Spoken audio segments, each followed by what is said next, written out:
In this lesson I'm going to talk about parallelograms. The lesson portion of it's going to be pretty quick because the first thing I'm going to start off with is just the rectangle. How do we find the area of a rectangle? Most of us have learned how to find the area of a rectangle in the past.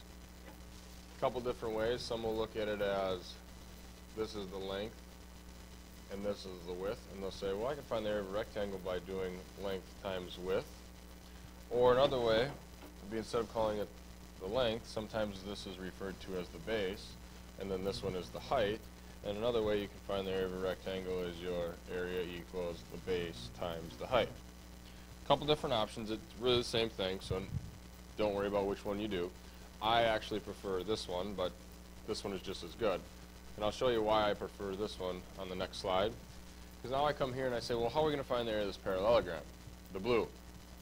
Well, notice I have this rectangle here, and if I take this rectangle, I notice that the length of the base of the parallelogram and the rectangle, those two lengths are equal.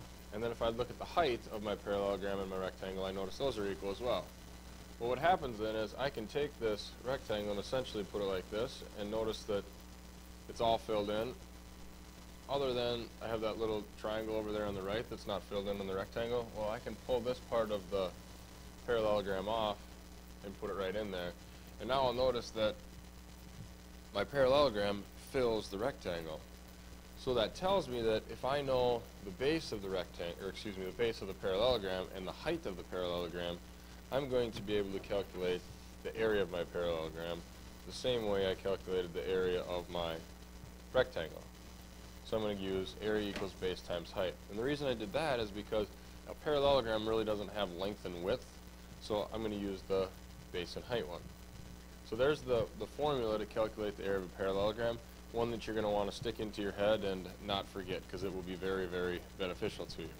And that's where I'm going to conclude the lesson portion.